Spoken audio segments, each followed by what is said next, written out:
You drink this every day without thinking, without questioning, just a normal part of your life. But what if I told you this simple cup in your hand once made rulers panic, fueled dangerous ideas, connected strangers into powerful movements, and quietly changed how humans think forever? This is not just coffee. This is one of the most powerful forces in human history. And the most unsettling part is, you're not just drinking it, it's shaping you every single day. The way you think, the way you feel, the way you push yourself, even when you're tired, you never noticed it. Because it works silently.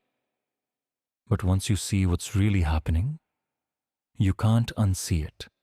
So before your next sip, let me show you the truth behind it.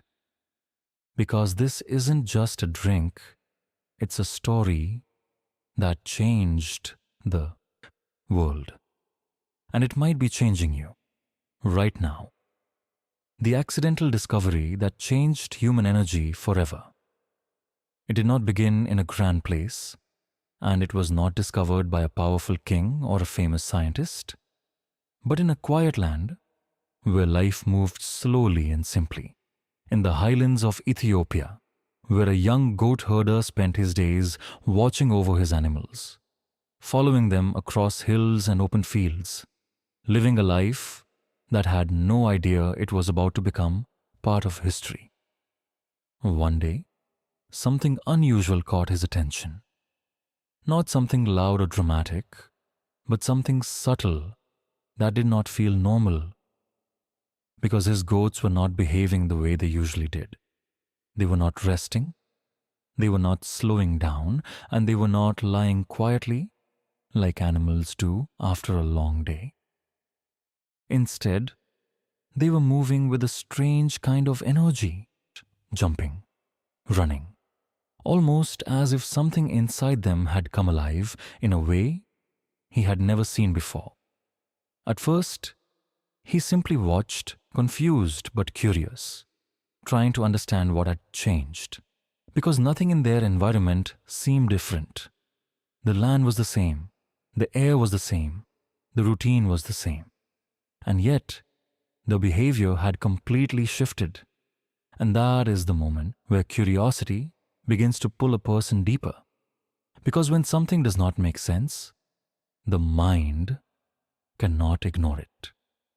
So he followed them more closely, paying attention to every movement, every place they stopped, every leaf they touched, until finally he noticed something small that could have easily been ignored.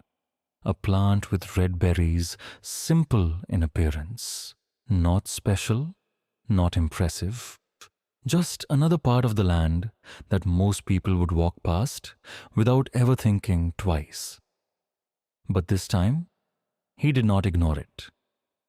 He watched as the goats kept eating those berries, again and again.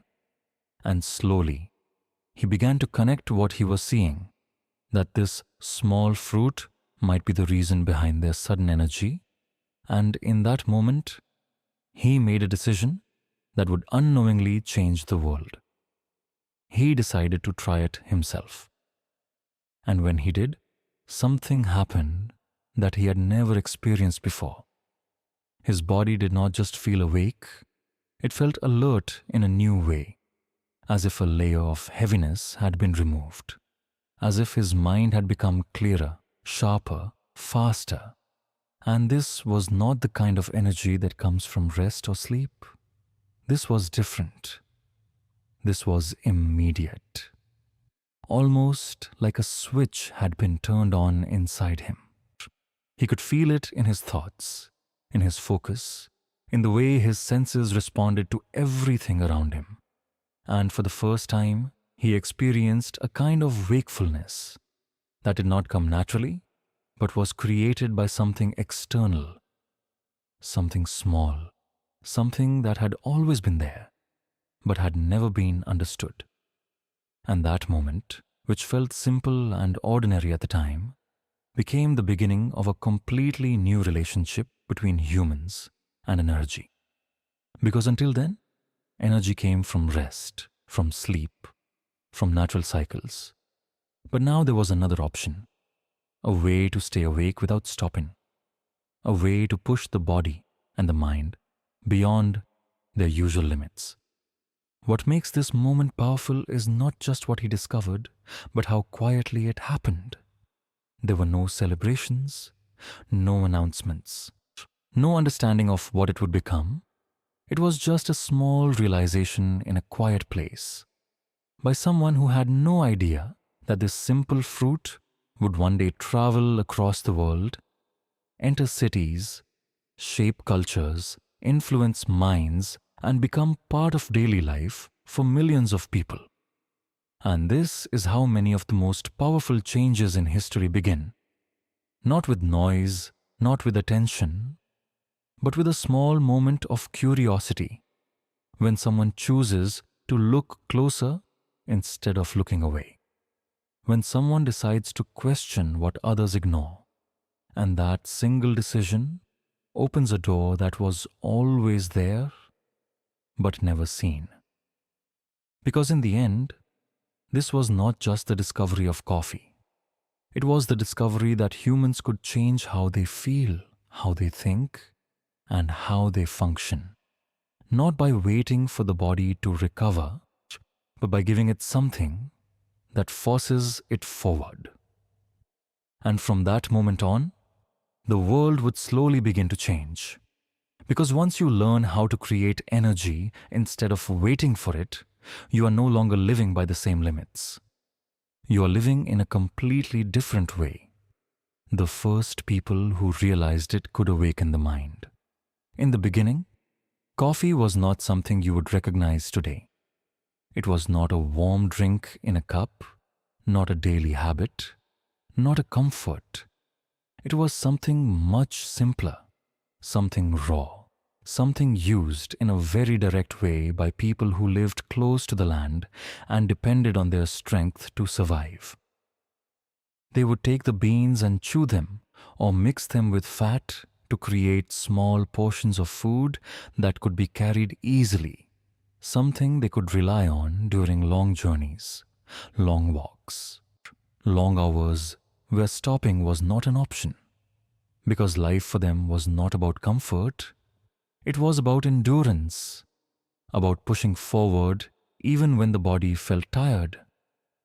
At that time, they were not thinking about flavor. They were not thinking about ritual. They were not even thinking about culture. They were simply using it because it gave them something they needed, something they could feel immediately, a kind of strength that helped them continue when they would normally slow down. But then, something changed. Not suddenly, not in a dramatic way, but slowly, through repeated use, through quiet observation, through moments where people began to notice that what they were experiencing was not just physical strength, it was something deeper, something more subtle, something happening inside the mind. They started to feel more alert, more present, more aware of their surroundings. Their thoughts became more organized, more focused, less scattered, and time itself began to feel different, as if moments stretched a little longer, as if they could stay inside a single thought without losing it so quickly. This was not the kind of change that you could easily explain. It was not visible like physical strength. It was internal. Something you could only understand if you experienced it.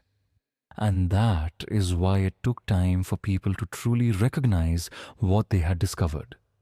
But once they did, everything shifted. Because this was no longer just about surviving the day. It was about improving the way the mind worked, about staying present, about thinking clearly, about being able to focus without constantly being pulled away by tiredness or distraction. And that realization is powerful Because humans have always searched for ways to strengthen the body, but when they find something that strengthens the mind, something that sharpens awareness, something that helps them think better, see clearer, and stay present longer, they begin to treat it differently. It becomes more than a tool. It becomes something valuable, something they protect, something they return to again and again, something they begin to build habits around without even realizing it. And this is exactly what started to happen. Coffee was no longer just carried for long journeys. It began to be used in moments where focus was needed, in situations where clarity mattered, in times where the mind had to stay sharp and active. People began to understand that this small thing could change the quality of their attention. And once you experience that, once you feel the difference between a distracted mind and a focused one, you do not easily let that go. Because a sharper mind changes how you experience everything. It changes how you work, how you think, how you make decisions, how you understand the world around you. And slowly, without any big announcement, without any clear moment where everything shifted, coffee moved from being a source of physical support to becoming something much more important. It became a source of mental clarity, a way to stay present, a way to remain aware. And that is where its real power began to grow, not in the body, but in the mind. Because once humans discover something that improves how they think, they do not just use it, they begin to depend on it. They begin to organize their lives around it. And they begin to carry it forward, passing it from one place to another, from one person to the next. And this is how something small begins to expand, not through force, but through value. Because when something truly changes the way you experience your own mind, you naturally want to keep it close. You return to it again and again until it becomes part of who you are. How coffee became part of faith, focus, and night worship.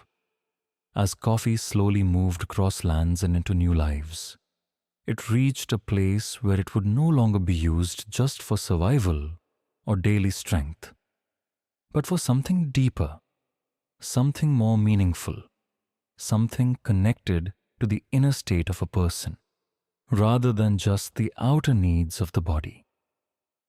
In Yemen, among people whose nights were not always meant for sleep, but for reflection, prayer, and quiet connection, coffee found a new purpose that would shape its identity in a completely different way.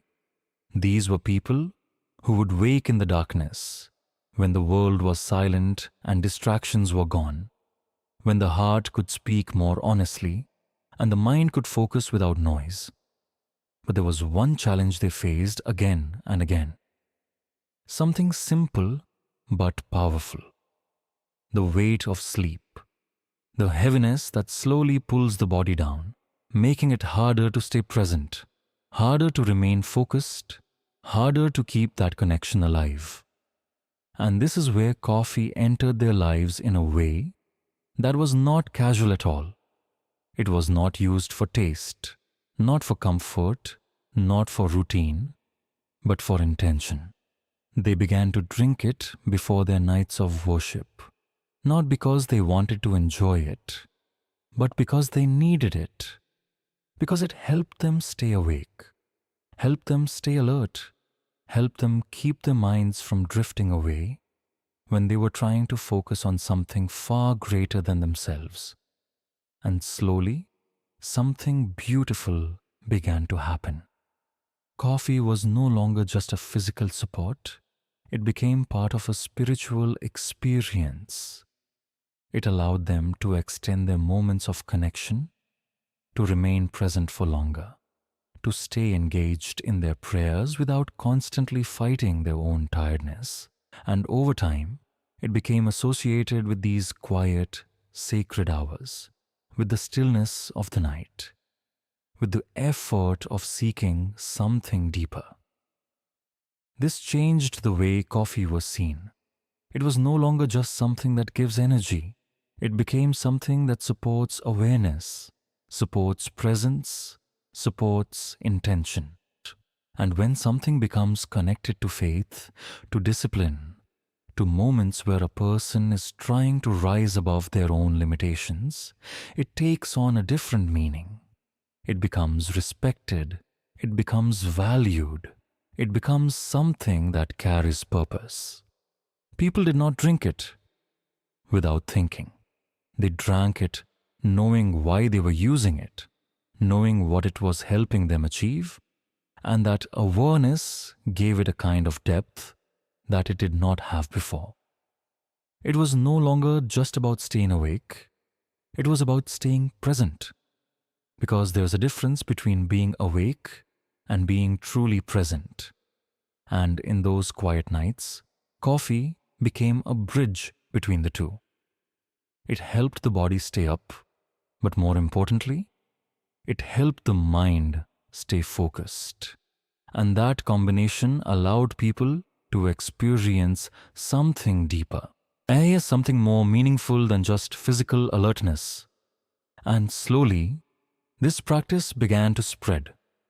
From one person to another, from one place to the next, the idea that coffee could support not just work, not just movement, but inner connection, began to grow. And with it, coffee moved further into human life, not just as a tool, but as something that could shape moments of meaning. Because when something becomes part of your most sincere moments, your most focused moments, your most honest moments, it no longer stays ordinary.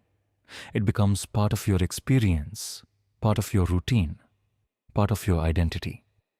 And that is what happened here. Coffee became more than a drink. It became a quiet companion in the night, a support during effort, a presence during reflection. And from that point on, its journey would never be the same. Because once something becomes connected to both the mind and the heart, it begins to travel further, deeper, and faster than anything that is only physical. And that is how coffee moved forward, not just through trade or travel, but through meaning, carried by people who had experienced what it could do, and who could no longer separate it from the moments where they felt most awake, most focused, and most connected. The birth of coffee houses, where minds began to wake up. At some point, coffee could no longer stay inside private spaces. It had already changed how people felt, how they stayed awake, how they focused in silence. But now, it was about to change something even bigger. How people connected. In cities across the Muslim world, especially in places like Mecca and Cairo, something new began to appear. It's not something grand or designed to change history, but simple places where people could gather, sit, and share a cup of coffee together. At first, these spaces seemed ordinary, just small shops, a few seats, warm cups being served. But what started to happen inside them was not ordinary at all. People did not come only to drink. They came to talk. They came to listen. They came to exchange thoughts that they could not express anywhere else. And slowly, something powerful began to form. For the first time, people from different backgrounds sat in the same place, not separated by status, not divided by roles, but connected by conversation, by curiosity, by the simple act of being present with one another. Ideas began to move, not slowly, but constantly. A thought shared by one person would spark a question in another. A discussion would turn into a deeper reflection. A simple conversation would grow into something much bigger. And all of this was happening in a space that felt natural, relaxed, almost invisible to the outside world. But inside, minds were waking up. Because when people gather regularly in a place where thinking is encouraged, where speaking is allowed, where listening is valued, something changes in the way society functions. It becomes more aware, more curious, more alive. These coffee houses became known as places of learning, places of debate, places where news was shared, where stories were told, where knowledge traveled without restriction. Some even called them schools of the wise, not because they were formal, but because they allowed people to think freely, to explore ideas without fear, and to challenge what they had always accepted without question. And this is where coffee truly stepped into a new role. It was no longer just supporting the individual. It was now shaping groups, shaping conversations, shaping the way people interacted with each other. Because when you give people a space, a reason, and the energy to stay present, they begin to create something powerful together. They begin to build culture. They begin to influence each other. They begin to grow. And this growth does not stay in one place. It spreads from one table to another, from one city to another, from one mind to the next. What makes this moment so important is not the coffee itself, but what it allowed to happen. It created a pause in life, a space where people could step away from routine, from work, from pressure, and enter into a moment where thinking mattered, where conversation mattered, where ideas could exist without being rushed. And that kind of space is rare, because most of life moves fast. Most of life does not give you time to sit, to reflect, to listen deeply. But coffee houses did, and that is why they became so powerful, not because of what they served, but because of what they created. They created connection. They created awareness. They created a culture where the mind was not just used, but expanded. And once that begins, once people experience what it feels like to think freely, to speak openly, to engage deeply, it cannot be easily taken away. Because the real awakening was not in the cup, it was in the conversation. And from this point forward, coffee would no longer be just a drink that people used in private. It would become something that lived in shared spaces, shaping communities, influencing ideas, and slowly, quietly, changing the way the world thinks. The moment coffee became a threat to power and control. At first, no one was worried about coffee. It looked harmless. Just a drink, just a gathering, just people sitting together. But what most people did not see at the beginning was what was slowly growing underneath it all. Because those coffee houses were not just places to relax. They were becoming places where people started to think differently. And once thinking changes, everything else begins to change with it. In those rooms filled with quiet conversations, something powerful was happening every single day. People were not only sharing stories, they were questioning things they had always accepted. They were discussing ideas about life, about leadership, about society. They were listening to different opinions, and slowly, they were forming their own. Now imagine this for a moment. If people begin to think for themselves, if they begin to question authority, if they begin to speak openly, what happens to control? It weakens. And those in power began to feel it. Not all at once, but slowly, like a quiet shift they could not ignore. They noticed the gatherings. They noticed the long conversations. They noticed how ideas were spreading from one person to another, without permission, without control, without limits. And that is when fear entered the story. Not fear of the drink itself, but fear of what the drink was creating. Now, because coffee was doing something no one expected. It was keeping people awake long enough to think deeply, long enough to question, long enough to speak. And once people start doing that together, it becomes something much bigger than a simple habit. It becomes influence.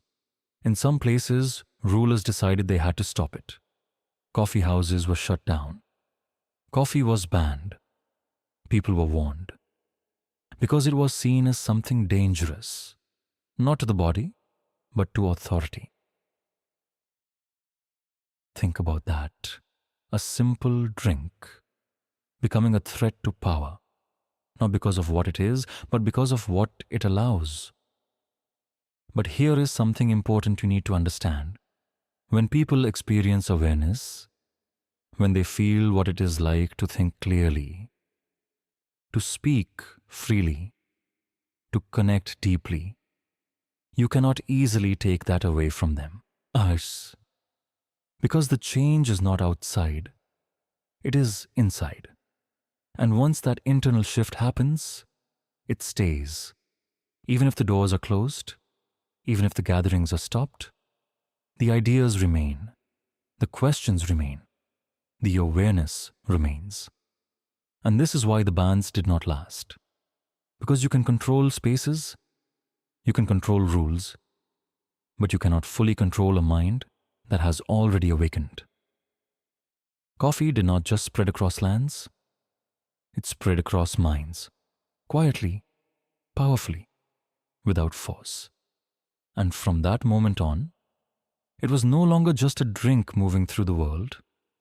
It was a force moving through people, a force that encouraged thinking, encouraged questioning, encouraged awareness. And that is what made it truly powerful. Not the taste, not the energy, but the fact that it helped people wake up in more ways than one. Because the real danger was never coffee. The real danger was what happens when people stop living on autopilot and start seeing clearly. And once that begins, there is no going back. How this strange drink quietly entered Europe and took over. By the time coffee began to move toward Europe, it was already carrying something much bigger than itself.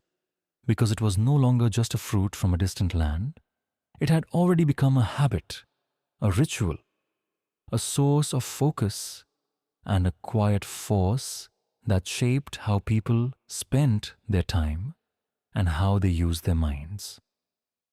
But when it first arrived in Europe, it did not receive a warm welcome.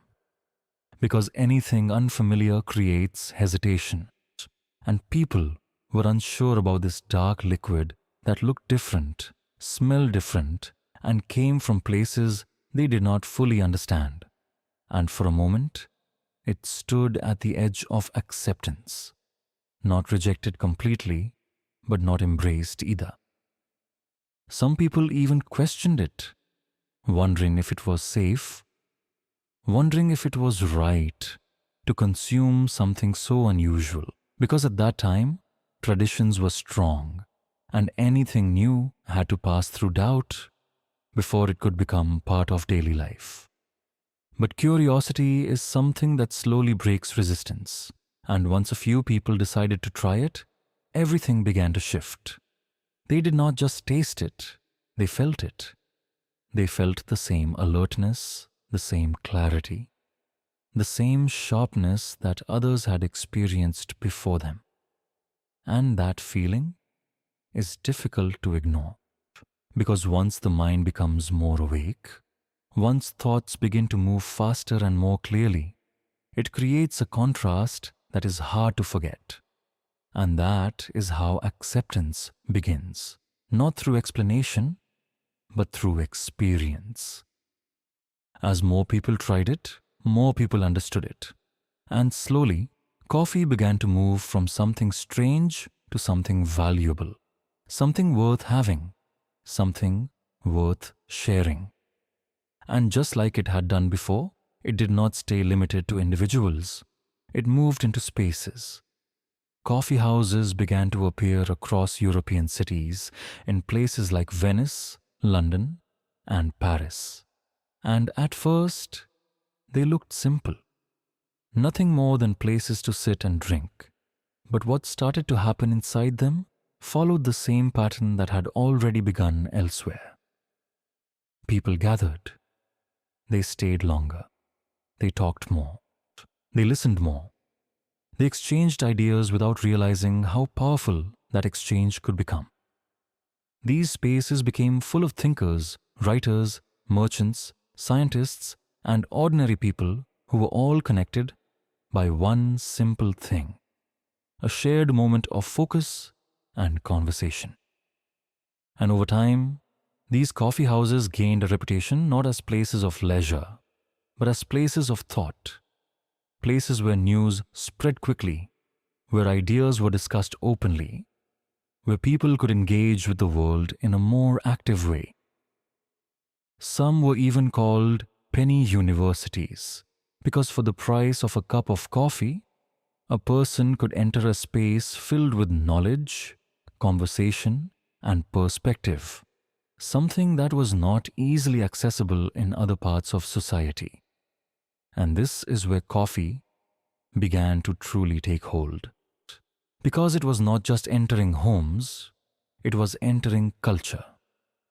It was shaping how people spent their time, how they interacted, how they thought, and how they responded to the world around them. It slowly replaced older habits, especially in the mornings, when people began to choose coffee instead of heavier drinks that slowed them down. And this shift, although it seemed small, had a powerful effect on daily life. People became more alert earlier in the day. They became more focused in their work. They became more engaged in their conversations. And without realizing it, their entire rhythm began to change. What makes this moment so important is not just that coffee entered Europe, but that it adapted and expanded in a way that allowed it to become part of everyday life, not as something forced, but as something naturally adopted because of the value people felt from it. It did not need to be promoted loudly. It did not need to be explained in detail. Its effect spoke for itself. And once something becomes part of daily routine, once it integrates into the way people live without resistance, it becomes difficult to remove.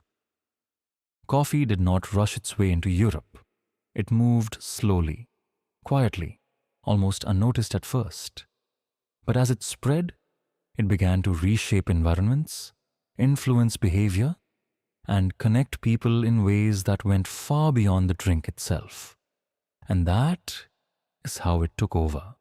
Not through force, not through pressure, but through experience, through repetition, through the simple fact that once people felt what it could do, they chose to keep it. Again and again, until it was no longer something new. It became something normal. And from that point on, coffee was no longer just traveling across the world. It had found a place inside it. The hidden link between coffee and the rise of modern thinking. There is a shift in history that most people never notice because it does not look dramatic on the surface. It does not come with a single event or a clear moment where everything changes, but it quietly transforms how people think, how they work, and how they use their minds. Before coffee became part of daily life, many people in Europe began their mornings in a very different way, often with drinks that slowed the body, softened the mind, and created a kind of heaviness that made deep thinking more difficult. Because when the mind is not fully alert, it does not question as much. It does not explore as deeply, and it does not move with the same clarity. Then coffee entered that routine, and something subtle but powerful began to happen. People started replacing those heavier habits with something that did the opposite. Something that sharpened their attention, something that lifted the fog from their thoughts, something that made them more present, more focused, and more capable of staying engaged for longer periods of time. This change did not seem important at first, because it was just a drink, just a small adjustment in the way people started their day. But over time, that small adjustment began to influence something much larger. When the mind becomes sharper, it begins to see things differently. When focus improves, ideas become more structured. When awareness increases, questions begin to form. And when people start asking better questions, the world begins to change. During this period, thinkers, writers, scientists, and philosophers began to gather more frequently in spaces where coffee was present, not because they were chasing the drink itself, but because they were drawn to the environment it created, an environment where the mind could stay active, where conversations could continue without interruption, where ideas could be explored without constantly being pulled down by fatigue. These were not ordinary conversations. These were discussions about how the world works, about science, about philosophy, about society, about the future. And the more these conversations happened, the more they began to shape new ways of thinking. This period is often remembered as a time when knowledge expanded rapidly, when discoveries increased, when new ideas challenged old beliefs, and although many factors played a role in that transformation, there is something important to understand. The state of the human mind matters. The clarity of thought matters. The ability to focus for long periods of time matters. And coffee quietly supported all of these things. It did not create intelligence, it did not create knowledge, but it created the conditions where thinking could happen more effectively. It allowed people to stay inside their thoughts for longer, to follow ideas further, to explore concepts without losing their attention. And that kind of mental environment is where progress begins. Because most ideas do not appear instantly, they require time, focus, and sustained attention. And without those things, many of them never fully develop. Coffee made it easier to hold on to those ideas, to continue thinking, to push beyond the first layer of understanding and move into something deeper. And this is where the connection becomes clear. Coffee was not just part of the culture, it became part of the process. A quiet support behind moments of thinking, behind hours of writing, behind discussions that would later influence entire fields of knowledge. It was present in the background, not as the center of attention, but as something that made everything else possible. And this is why its impact is often overlooked. Because it did not act loudly. It did not demand recognition. It simply existed in the spaces where thinking happened, supporting it, extending it, strengthening it. And over time, that support added up. It shaped habits.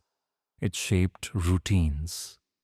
It shaped the way people approached their work and their ideas. And slowly, without anyone fully realizing it, coffee became connected to a new way of thinking. A way that valued clarity, focus, questioning, and exploration. What makes this moment powerful is not that coffee changed the world directly, but that it changed how people use their minds, and when that changes, everything else begins to follow. Because progress does not begin with action. It begins with thought. And coffee became part of that beginning, quietly, consistently, and powerfully, shaping the conditions where modern thinking could grow. The silent drink that sat behind revolutions and big ideas. By the time coffee had fully settled into cities and cultures, something deeper was already in motion, something that most people could not see at the time. Because it was not loud, it was not dramatic, and it did not announce itself. But it was building quietly inside conversations, inside rooms filled with people who were thinking more clearly than ever before. History often shows you the final moment, the protest, the speech, the decision that changes everything.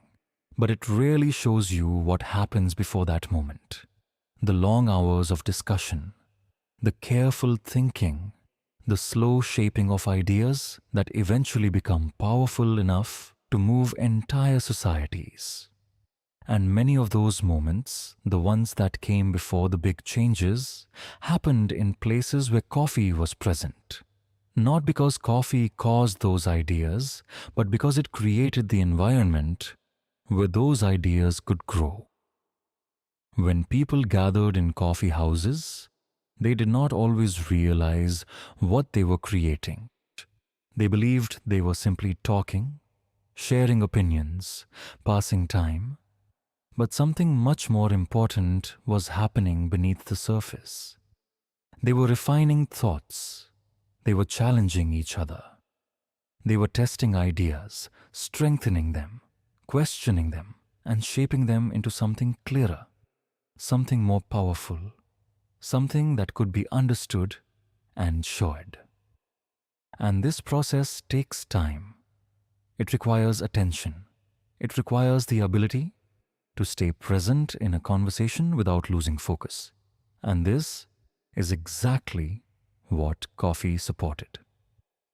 It allowed people to remain engaged, to continue thinking, to go deeper into discussions that would otherwise be cut short by fatigue or distraction.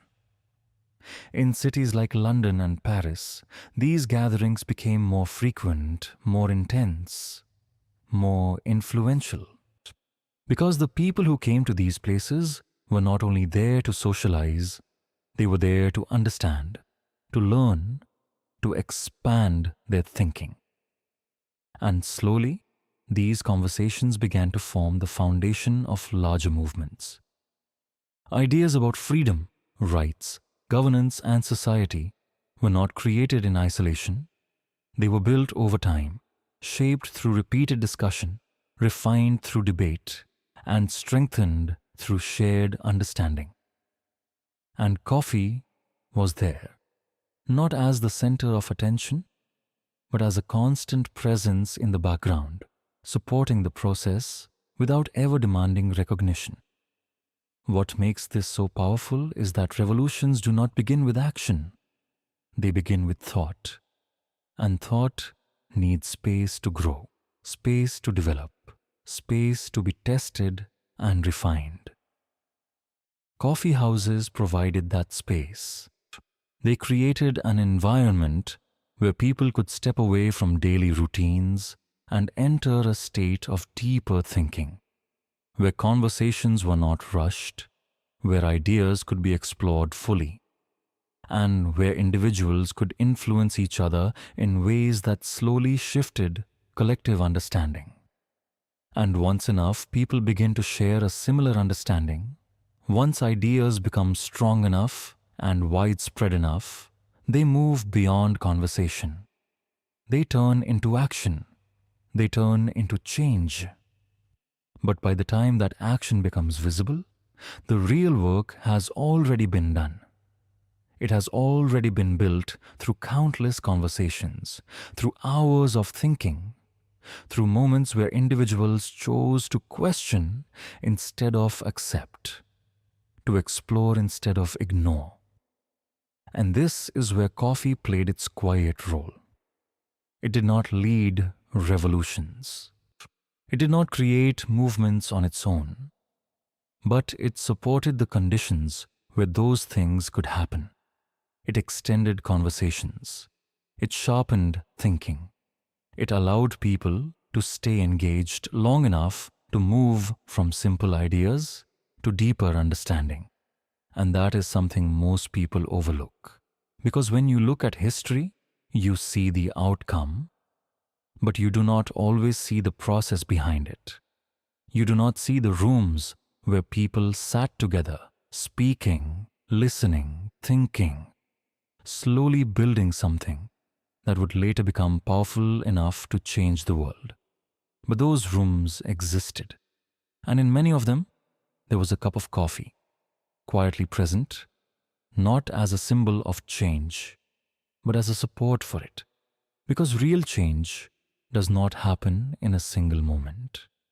It happens in the space where people think together.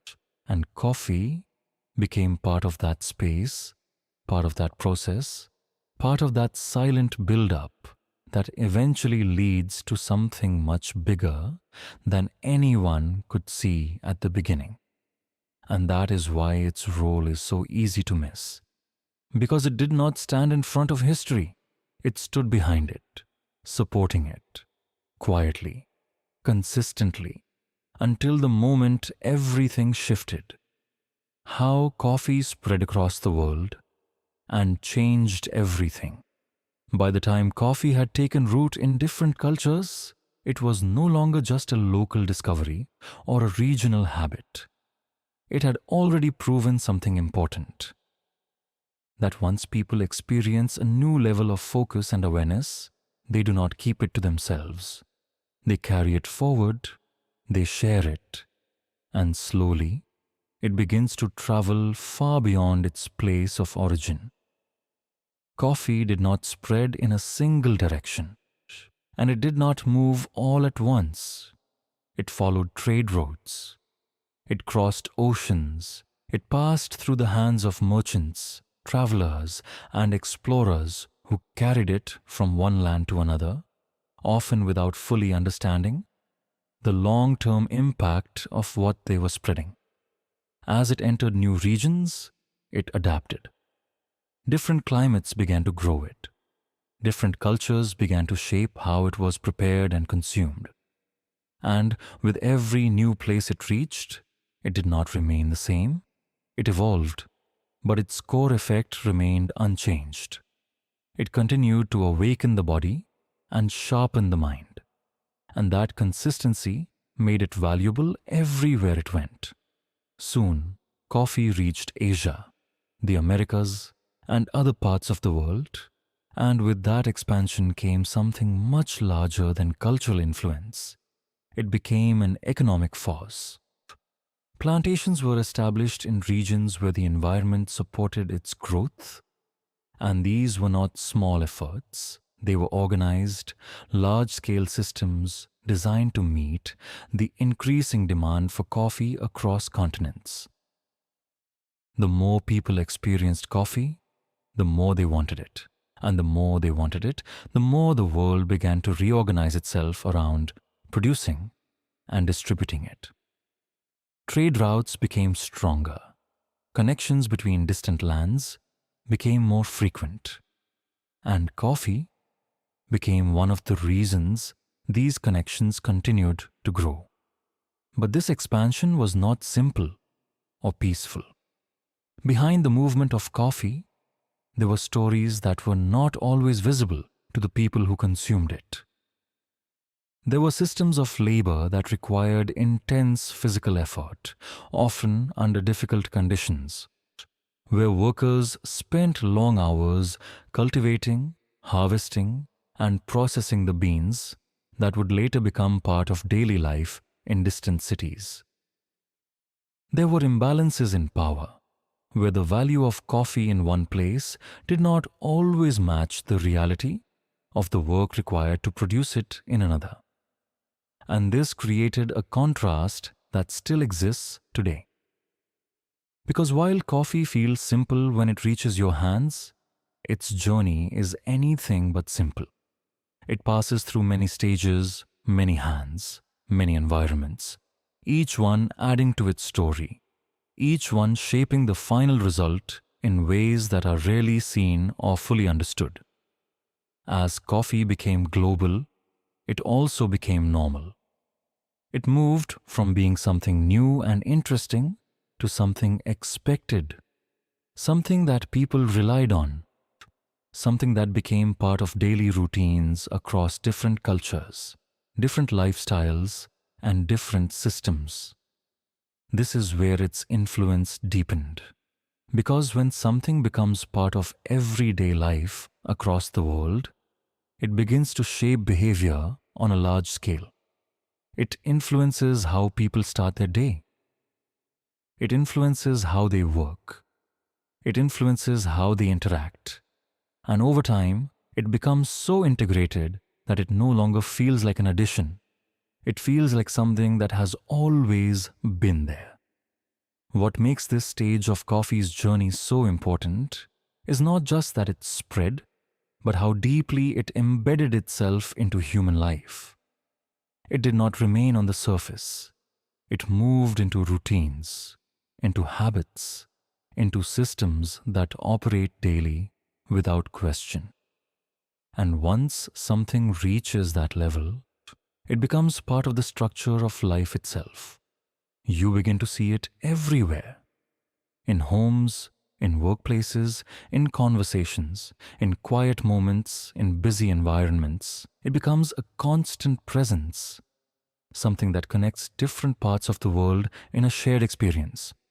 And yet, most people do not stop to think about how it reached this point. They do not think about the journey, the movement, the systems, the people involved, because by the time it reaches them, it feels simple, it feels ordinary. But that simplicity is the result of a very complex process, a process that took time, effort, and continuous expansion across the world. And this is what makes coffee more than just a drink. It is a global thread, a connection between distant places, a product of movement, adaptation, and human demand. And once something reaches this level of integration, it does not easily disappear. It continues to grow. It continues to evolve. It continues to shape the world in quiet ways.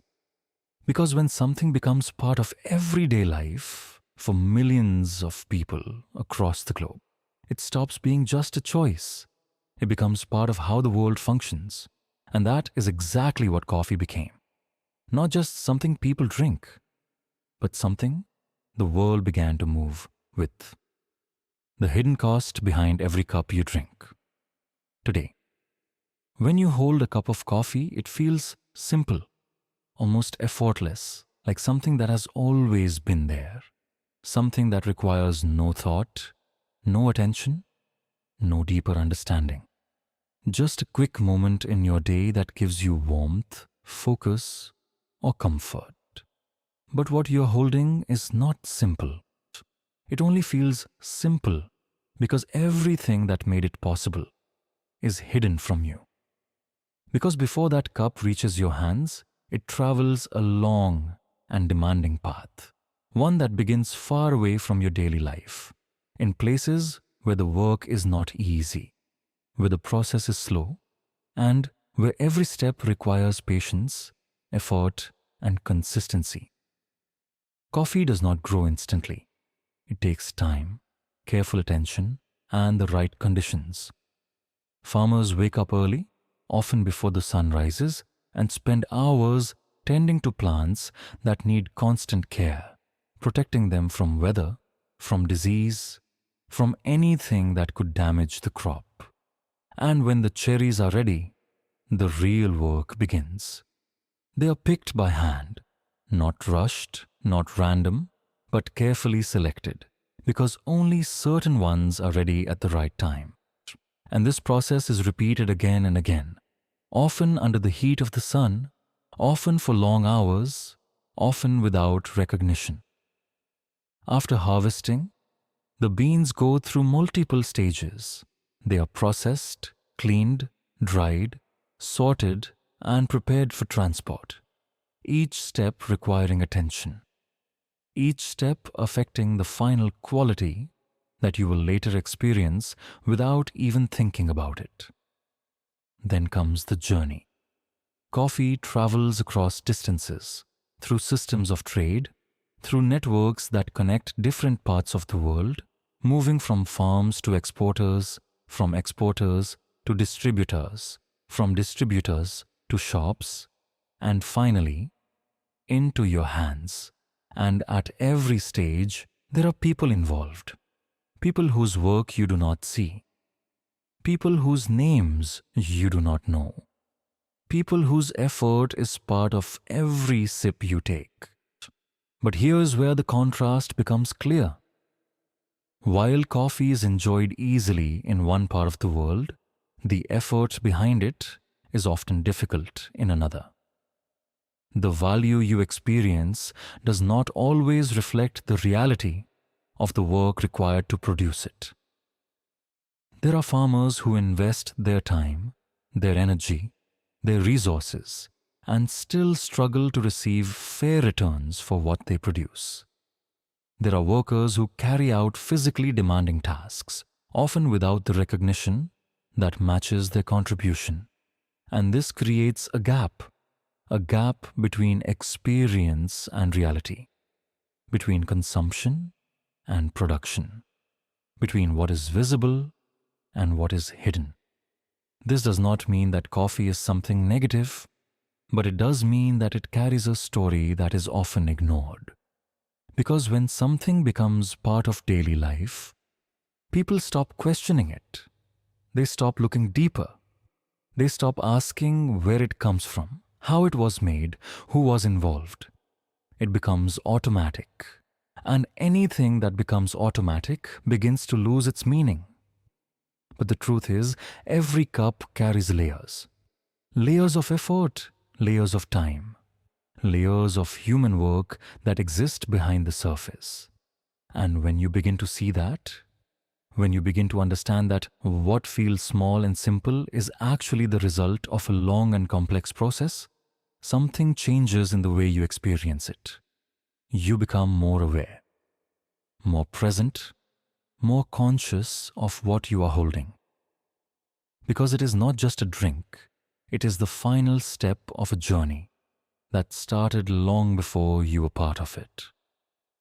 A journey that involved people you will never meet, places you may never visit, and work you may never fully see. And yet, it reaches you, quietly, every day, without asking you to think about it. But once you do think about it, once you allow yourself to look beyond the surface, you realize something important. The things that feel the easiest in your life are often built on effort you never had to see. And coffee is one of those things. It feels light in your hand, but it carries weight. Not physical weight, but the weight of everything it took to reach you. And that is something most people never stop to consider. But once you do, you cannot completely ignore it again. How coffee turned from a drink into a daily dependence.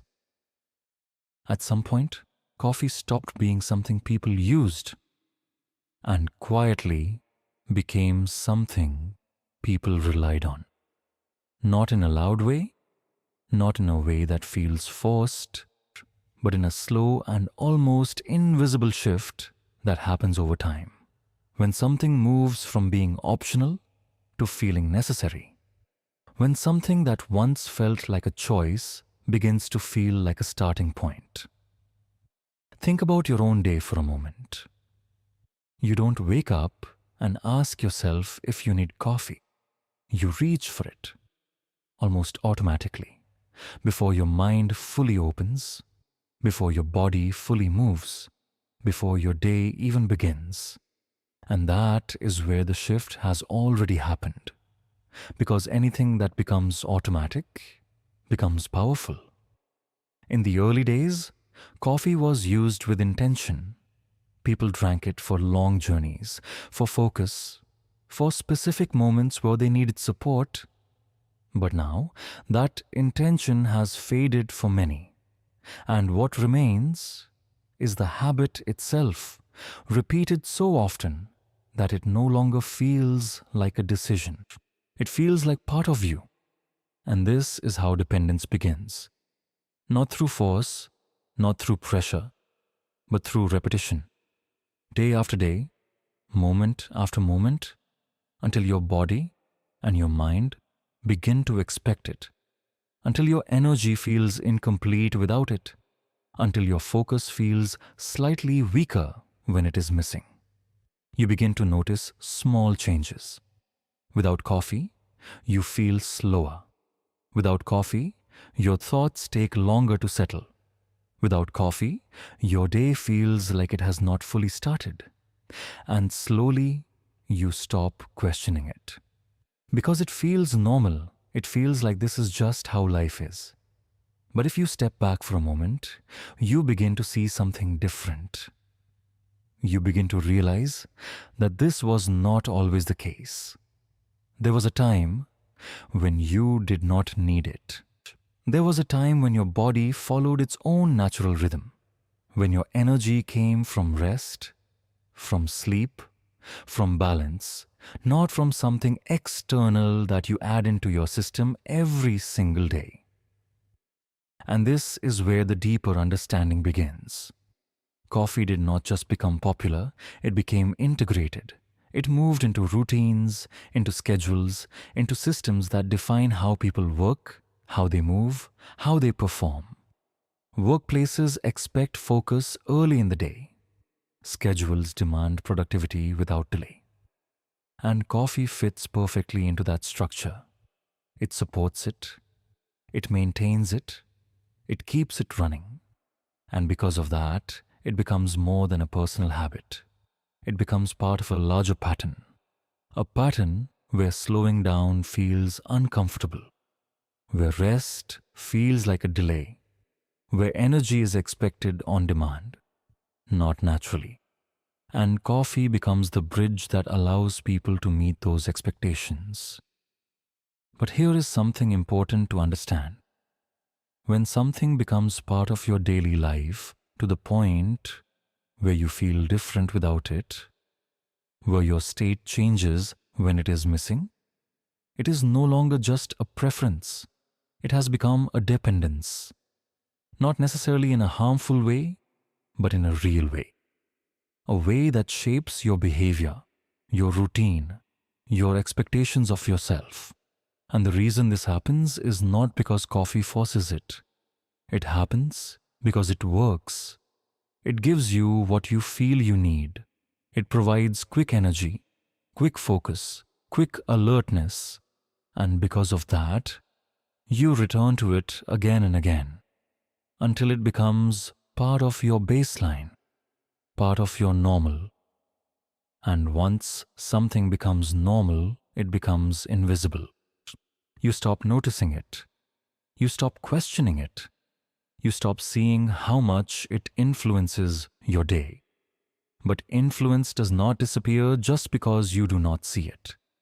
It continues, quietly, consistently, shaping how you start your morning, how you move through your day, how you respond to tiredness, how you deal with moments where your natural energy begins to drop. Instead of resting, you reach. Instead of slowing down, you push forward. And coffee supports that pattern perfectly. It keeps you moving. It keeps you functioning. It keeps you aligned with a rhythm that does not always match your natural state. And that is what makes it powerful. Not just because of what it does, but because of how seamlessly it fits into your life. You do not resist it. You accept it. You build around it. You depend on it. And over time, It becomes part of who you are, not in a visible way, but in a quiet, consistent presence that shapes your daily experience. Because the most powerful habits are not the ones you struggle with, they are the ones you no longer notice. And coffee has become exactly that, a silent part of your life, always there, always ready, always shaping your energy, whether you realize it or not. The energy you feel might not be real at all. When you drink coffee, the feeling comes quickly. Your eyes open wider, your thoughts begin to move faster, your body feels lighter, and for a moment, it feels like something has been restored, like energy has returned, like you are finally ready to move, to think, to act. And because that feeling is so immediate, so clear, so noticeable, you begin to trust it. You begin to believe that coffee is giving you energy. But if you slow down and look deeper, something important begins to appear. Coffee does not create energy in the way you think it does. It does not build something new inside you. It changes how your body responds to what is already there. Your body naturally feels tired for a reason. Tiredness is a signal, a message that tells you something needs attention, something needs rest, something needs recovery. But coffee steps in and interrupts that message. It does not remove the tiredness. It delays your awareness of it. It blocks the signal just enough for you to keep going. And that is why the energy feels real, because your experience changes, your perception shifts, your mind feels clear, your body feels more capable. But underneath that, the original state has not fully disappeared. It has only been pushed aside. And this is where the illusion begins. Because when something feels real, you stop questioning it. You accept it as truth. You move forward with it. But what you are experiencing is not new energy. It is borrowed time, borrowed clarity, a temporary lift that allows you to continue without addressing the reason you felt tired in the first place. And over time, this creates a pattern. You feel tired. You reach for coffee. You feel slow. You reach again. You feel your focus slipping. You add more. And each time it works. Each time it gives you what you need in that moment. And because it works, you begin to rely on it. Not because you are weak, but because it provides a solution that feels immediate and effective. But there is a deeper layer to understand. When you constantly push your body forward without listening to its signals, without giving it the rest it asks for, you begin to move out of balance. You begin to depend more on stimulation and less on natural recovery. And slowly, your baseline changes. What once felt like enough energy without coffee now feels incomplete. What once felt normal now feels slow. And the only reason for that shift is not because you have less energy, but because your expectation of energy has increased. You have experienced a higher level of alertness, and now your natural state feels lower in comparison. This is how the illusion strengthens. Not because coffee is creating something powerful, but because it is changing your reference point. It is showing you a different version of how you can feel, and once you experience that version repeatedly, it begins to feel like the standard, and anything below it feels like a lack. But the truth is, your body still has its own rhythm. It still needs rest. It still needs recovery.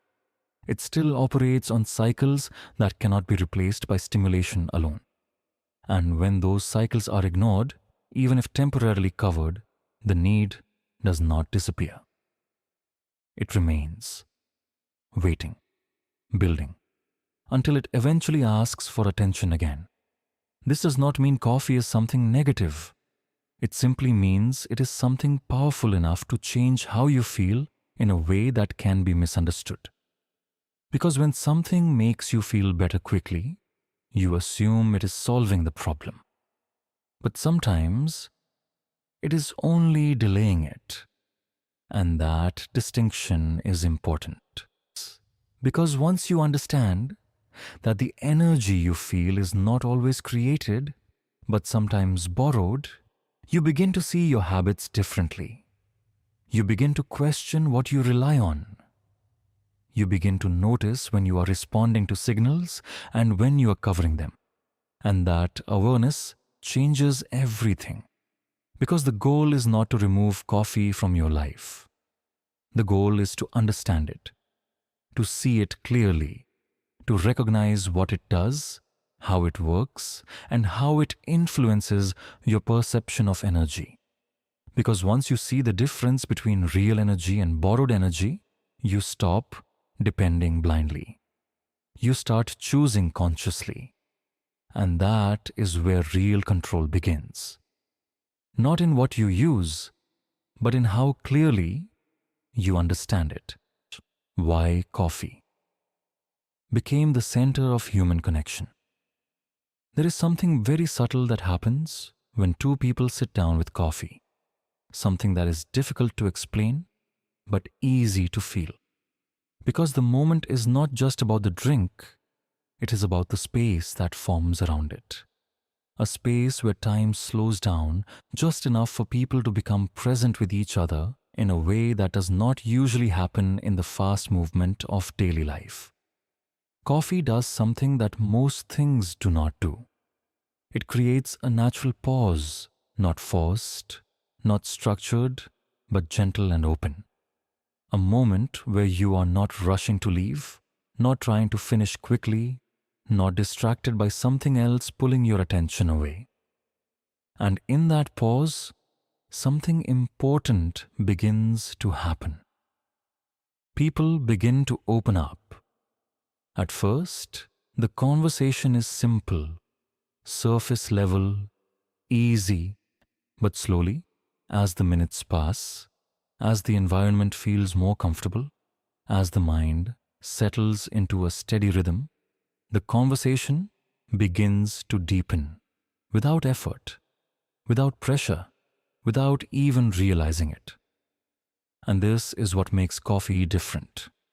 It is not just about bringing people together physically, it is about allowing them to stay together mentally, to remain present long enough for something real to develop between them.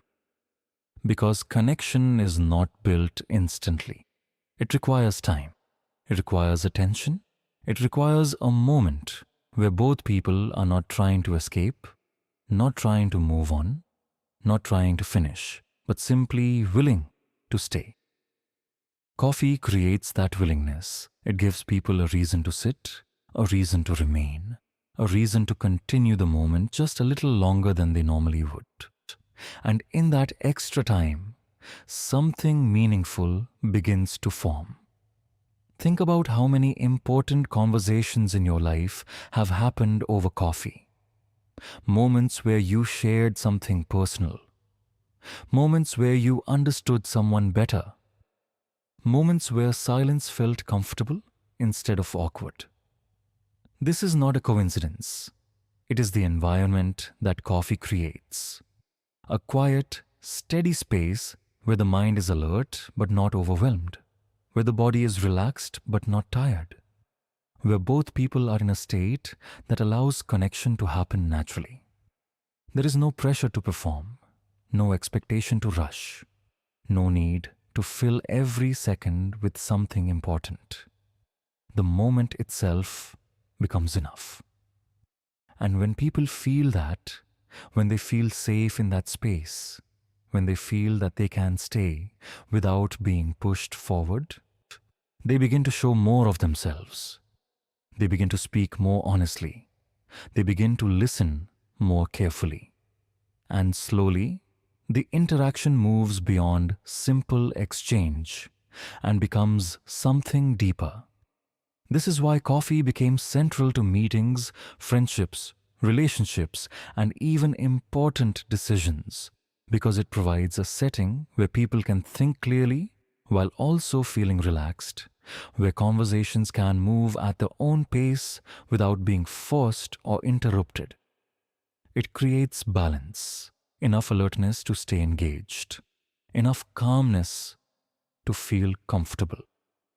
And that balance is rare because most environments are one extreme or the other, either too fast or too slow, too distracting or too quiet, too structured or too chaotic. But coffee sits in the middle. And that is exactly where connection grows best. Over time, this simple pattern repeated itself across cultures, across cities, across different parts of the world, and without anyone planning it, coffee became associated with connection. Not because of marketing, not because of design, but because of experience. Because again and again, people found themselves sitting with coffee during moments that mattered, during conversations that stayed with them, during interactions that felt real. And when something consistently becomes part of meaningful moments, it begins to carry that meaning with it. It becomes a symbol of those experiences, a signal that this is a moment to pause, to talk, to connect. That is why people say, let's meet for coffee, instead of simply saying, let's talk. Because coffee is not just the drink, it represents the space that allows the conversation to happen. It represents the time that will be shared. It represents the openness that might not exist in other settings.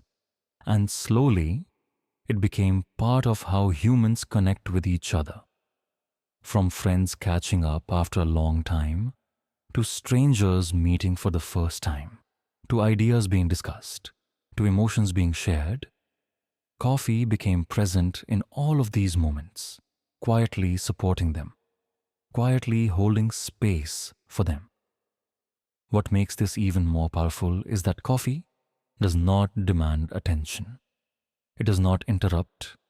It does not take over the moment. It simply exists in the background, allowing everything else to unfold. And that is why it fits so perfectly into human connection. Because real connection does not need something loud. It needs something steady, something that supports the moment without controlling it. And coffee does exactly that. It gives you just enough to stay present, just enough to remain engaged, just enough to extend the moment. And sometimes that extension is all that is needed, because one extra minute can turn a simple conversation into a meaningful one. One extra pause can allow someone to say something they were holding back. One extra moment of comfort can change how two people understand each other. And coffee quietly creates those extra moments, again and again, across different lives, across different situations, until it becomes part of the way humans naturally connect. And the reason it stays is not because people are attached to the drink itself. It is because they are attached to what happens around it. The conversations, the presence, the feeling of being understood, the sense of slowing down just enough to be real. And once something becomes part of those experiences, it becomes difficult to separate it. Because every time you hold that cup, you are not just holding a drink, you are holding a space, a possibility, a moment that has the potential to become something meaningful. And that is why coffee became the center of human connection. Not because it was designed to be, but because it naturally created what people were already searching for. A place to pause, a reason to stay, and a moment to truly connect. The system you don't see. That coffee keeps running. There is something happening around you every single day that feels completely normal. So normal that you almost never stop to question it. And that is the constant movement of life, the speed, the expectations, the pressure to stay active, to stay focused, to keep going without slowing down, as if stopping for too long is not allowed. You wake up, and almost immediately there is something waiting for you to do, something that needs your attention, something that expects your energy.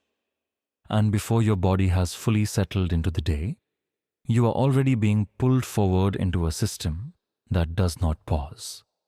And in the middle of this, coffee sits quietly, not as something you think deeply about, not as something you analyze, but as something you use without hesitation, because it fits perfectly into this rhythm. It supports it. It helps you keep up with it, and because of that, it becomes part of how the system continues to run. This system is not always visible. It is not something you can point to directly, but you can feel it in the way your day is structured, in the way time moves quickly, in the way rest often feels like something you have to earn instead of something you naturally allow. There is an expectation to perform, to be productive, to be present and active even when your body might be asking for something different, and instead of adjusting the pace, instead of slowing down, most people look for a way to keep going. And this is where coffee becomes powerful in a way that is easy to overlook. It does not just give you a moment of alertness. It allows you to meet expectations that might not align with your natural state. It helps you push through moments where your body is asking for rest. It helps you continue when your energy begins to drop. It helps you stay aligned with a pace that is not always your own. And because it works, because it gives you that immediate shift, you begin to rely on it without realizing how deeply it is connected to the system you are part of. You are not just drinking coffee to feel better. You are drinking coffee to keep up, to stay on time, to meet demands, to maintain a level of performance that is expected from you. And slowly, this becomes normal. You stop noticing the pattern. You stop seeing how often you turn to it, how quickly you reach for it, how naturally it becomes the solution whenever your energy does not match the speed of your environment. Because the environment does not slow down. The system does not adjust to you. Instead, you adjust to it. And coffee becomes one of the tools that makes that adjustment possible. But here is something deeper to understand. When a system depends on something to keep people moving, to keep them active, to keep them functioning at a certain level, that thing becomes part of the system itself. It is no longer just a personal choice. It becomes a shared pattern, a common behavior that supports the way life is structured. Look around you. Coffee is everywhere. In workplaces, in meetings, in long study sessions, in early mornings, in late nights. It is present in every moment where energy is required, but not naturally available. And because it is always there, always accessible, always effective, it reinforces the idea that you should keep going, that you should not stop, that you can always push a little further. And this is where the line becomes blurred, because there is nothing wrong with using something that helps you stay alert. But when it becomes the default response to tiredness, when it replaces rest instead of supporting it, when it keeps you moving without allowing you to question whether you should slow down, it begins to shape your behavior in ways you may not fully notice. You begin to live at a pace that feels normal, but may not be natural. You begin to expect energy even when your body is asking for recovery. You begin to treat tiredness as something to overcome instead of something to understand. And coffee quietly supports all of this. It does not force you. It does not demand anything. It simply offers a solution that fits perfectly into the system you are already part of. And because it fits so well, it becomes invisible. You do not question it. You do not analyze it. You simply use it. Again and again. Day after day. Until it becomes part of the structure of your life. But when you step back for a moment, when you observe your own patterns, when you notice how often you reach for it, when you notice how your energy feels without it, you begin to see something clearly. You begin to see how much your rhythm is influenced not just by your own needs, but by the environment you're in. And you begin to understand that coffee is not just supporting you. It is supporting the pace you're trying to maintain. It is helping you match something that may not always match you. And that awareness is important. Not because you need to remove it, not because you need to reject it, but because you need to see it, to understand how it fits into your life, to recognize when you're using it consciously and when you're simply following a pattern without thinking. Because once you see the system, once you understand how it works, you gain something powerful. You gain choice. You are no longer moving automatically. You are no longer responding without awareness. You begin to decide when to push forward and when to slow down. You begin to listen to your body instead of constantly overriding it. And coffee becomes what it was always meant to be. A support, not a requirement. A tool, not a dependency. Something you use with awareness, not something that quietly controls your rhythm. Because the truth is, the system will continue. The pace will remain. The expectations will still exist. But how you respond to it, how you move within it, how you balance your energy, that is something you can understand and adjust. And that begins with seeing clearly. Seeing the role that coffee plays. Seeing how it supports not just you, but the world around you. Seeing how something so small can become part of something so large. Because once you see it, you stop being carried by it. And you start choosing your own pace within it. The system you don't see. That coffee keeps running. There is a rhythm around you that feels completely normal. So normal that you rarely stop to question it. A rhythm where everything moves a little faster than it should, where time feels limited, where attention is always being pulled in different directions, and where energy is expected to appear on demand. Not when it is naturally ready, but when the world requires it. You wake up, and before your body has fully adjusted to the day, there is already a quiet pressure to begin, to move, to respond, to engage, as if there is no space between rest and action, as if the moment you open your eyes, you are already part of something that has been running long before you became aware of it. This is the system, not something you can easily see, not something written clearly in front of you, but something you feel in the way your day is structured, in the expectations that surround you, in the constant movement that rarely allows you to pause without feeling like you are falling behind.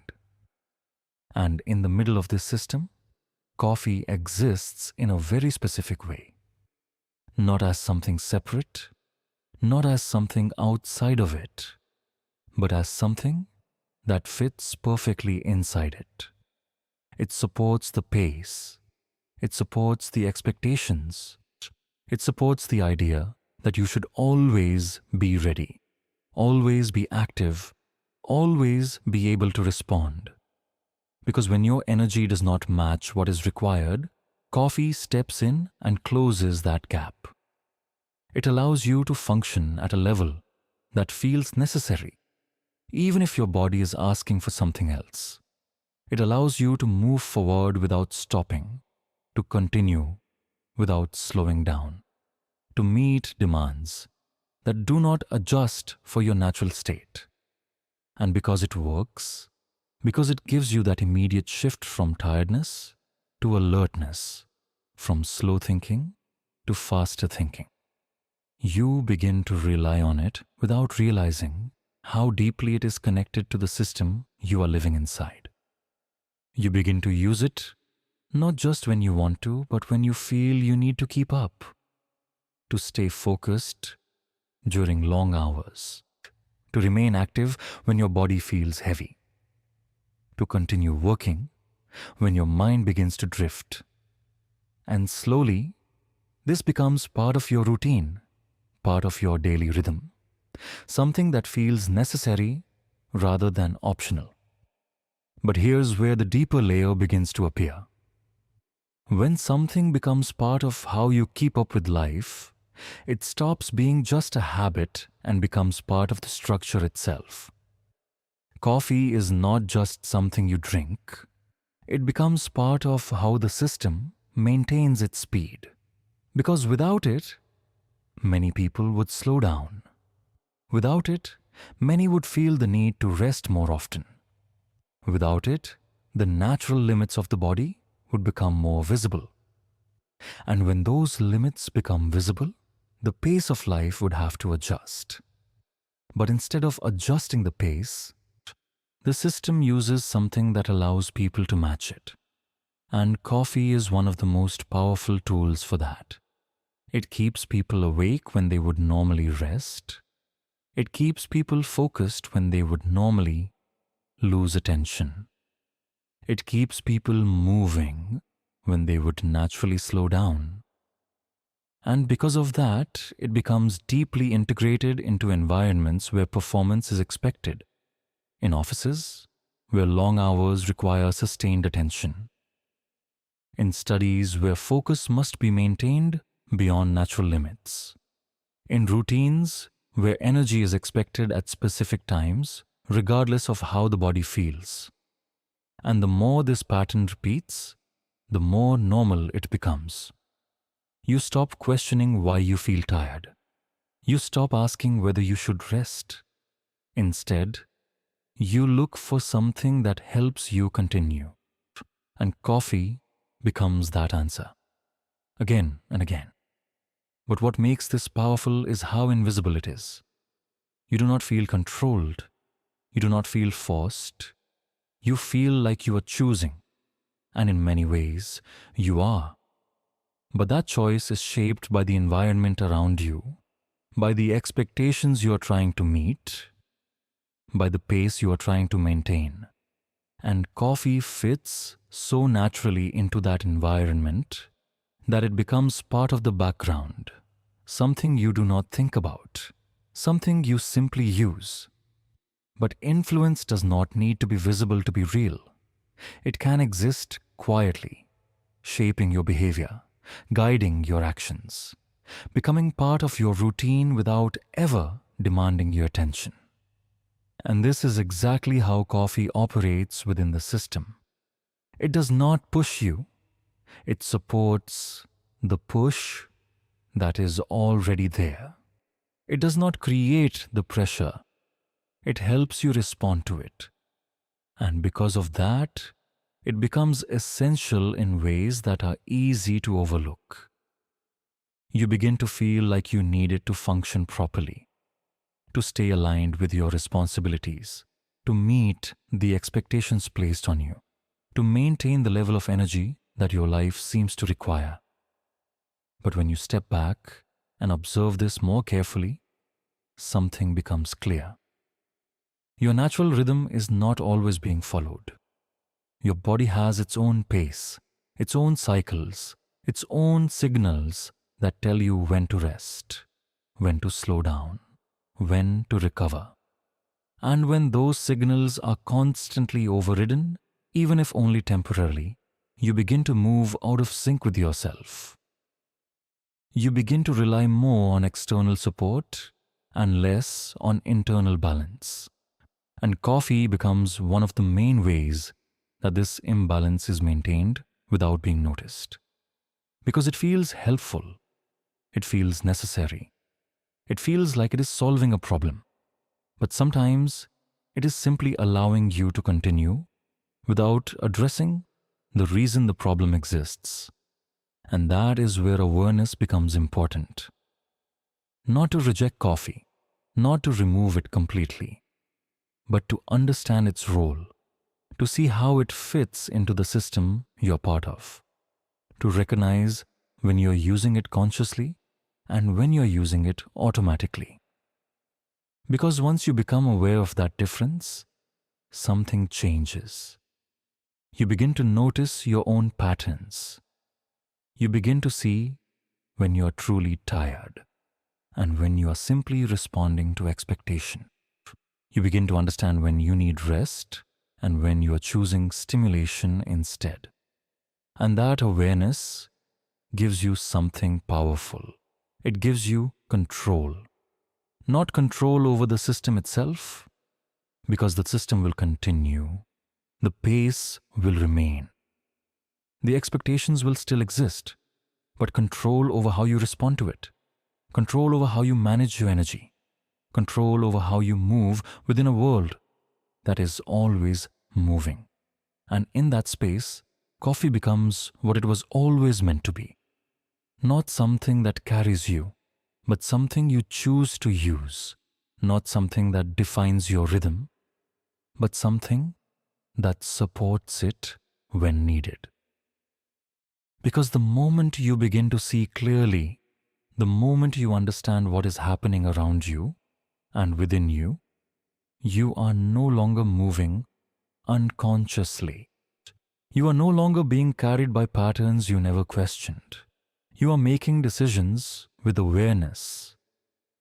And that is where real balance begins. Not by changing the world around you, but by changing how you move through it. And coffee, in that awareness, becomes just one part of your life, not the force that drives it.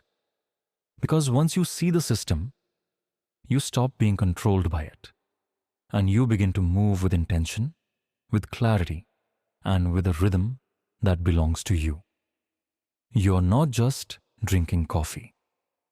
You're holding history. Now, after everything you've seen, everything you've understood, everything that has slowly unfolded from that quiet beginning, in a distant land, to the moment sitting right in your hands, there is something different about this cup that you may have never noticed before. Something that has always been there but was hidden behind routine, behind habit, behind the simplicity of everyday use. Because what you are holding is not just a drink, it is a story. A long, layered, deeply human story that stretches across time, across cultures, across lives. Carrying with it moments that most people never think about. Moments that shaped how this small thing became part of almost every corner of the world. When you look at it now, it may still appear simple.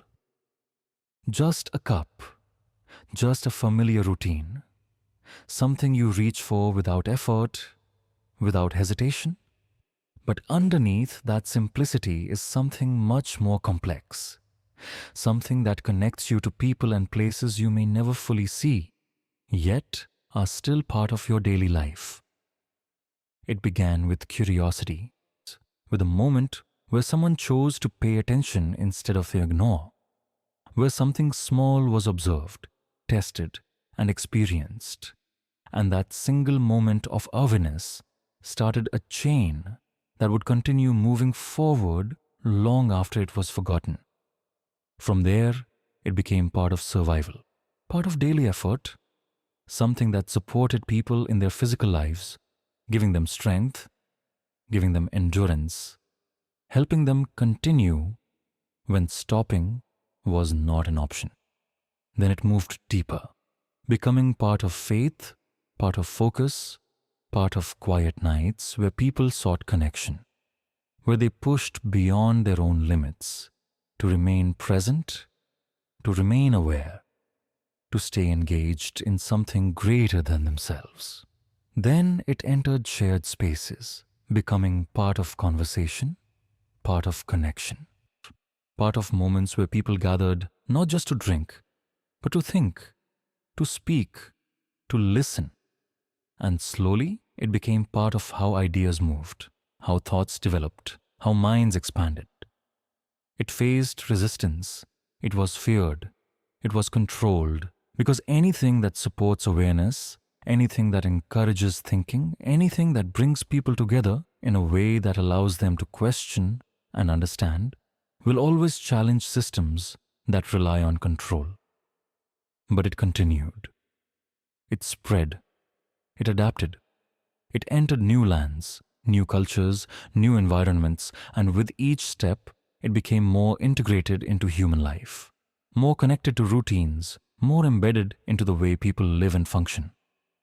It supported moments of thinking, moments of creation, moments where ideas were formed and shared, moments that would later influence the direction of entire societies, not because it was leading those changes, but because it was present in the spaces where those changes began.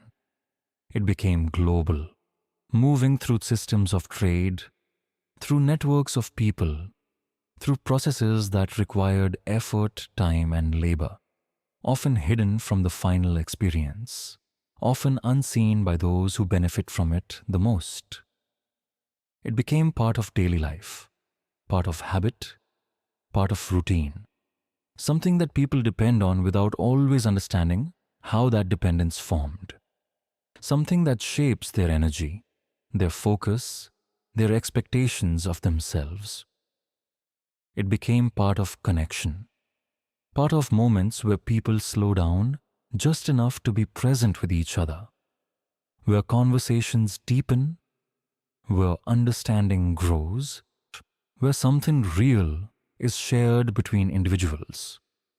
And at the same time, it became part of a larger system, a system that moves fast, that expects energy on demand, that rarely pauses, and coffee quietly supports that system, helping people keep up, helping them move forward, helping them meet expectations that do not always match their natural rhythm. All of this exists inside what you are holding, not physically, not visibly, but in meaning, in history, in the journey that brought it from a small discovery to a global presence. And when you begin to see it this way, something changes in your experience. You no longer see coffee as just something you consume. You begin to see it as something you are connected to, a thread that links you to moments in the past, to people you will never meet, to decisions that were made long before you were here, to systems that continue to operate around you. It becomes a reminder that the smallest things in your life are often not small at all, that what feels simple is often built on layers you have never explored, that what feels ordinary is often part of something extraordinary. And this awareness does not require you to change anything immediately. It does not require you to stop, to remove, to reject. It simply invites you to see, to pause, to recognize. Because once you see clearly, your relationship with things changes naturally. You become more present, more aware, more conscious of what you are doing and why you are doing it. You stop moving completely on autopilot. You start noticing patterns. You start understanding your choices. And in that understanding, something powerful happens. You regain control, not by force, not by restriction, but by awareness. Because awareness gives you the ability to choose differently, to act with intention instead of habit, to respond instead of react. So now, when you take that next sip, it is no longer just a routine action. It is a moment where you can either remain unaware, moving exactly as before, or a moment where you can pause, even for a second, and recognize everything that exists behind that simple experience. You can feel the warmth, but also understand the journey. You can enjoy the taste, but also see the layers. You can continue the habit, but now with awareness instead of unconscious repetition. And that is the difference. Us, because the goal is not to remove the things from your life that you enjoy or rely on.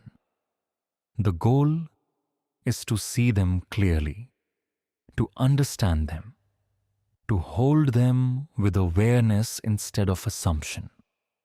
Because when you live that way, when you move through your life with that level of clarity, everything begins to feel different, more intentional, more real, more connected. And that is what this story was always leading you toward. Not just understanding coffee, but understanding how something small can shape something large, how something simple can carry something deep, how something ordinary can hold something extraordinary. Because you were never just drinking coffee. You were always holding history. You just never stopped long enough to see it. And now you have. So the next time you lift that cup, pause, even if it is just for a second, and ask yourself, am I just drinking this, or am I finally aware of it?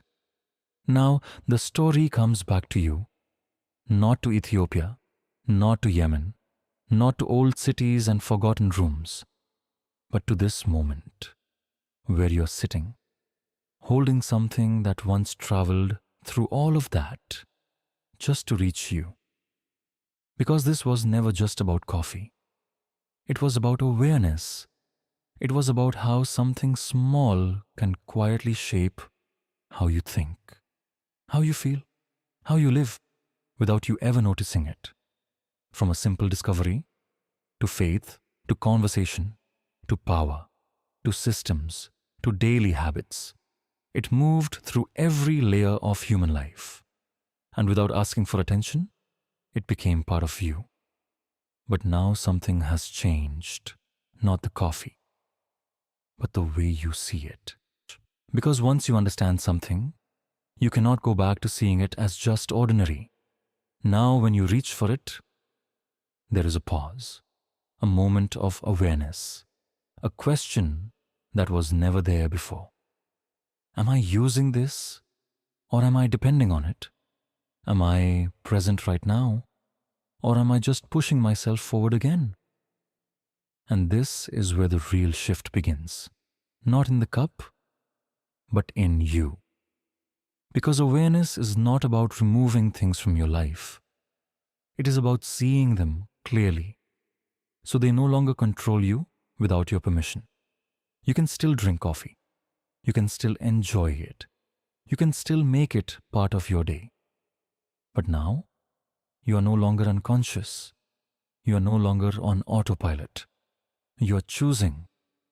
And that is the most powerful part of this entire story. Because the world is full of things that shape you quietly. Habits, systems, routines, all moving around you, all influencing you, without ever asking if you are aware. But the moment you begin to see, the moment you begin to question, the moment you become present, you step out of that unconscious flow and you begin to live differently. Not by doing more, but by seeing more. So the next time you take that sip, let it be different.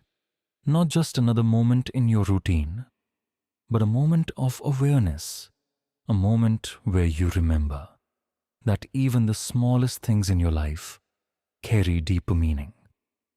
Because this was never just about coffee, It was about waking up, and maybe, for the first time, you actually did.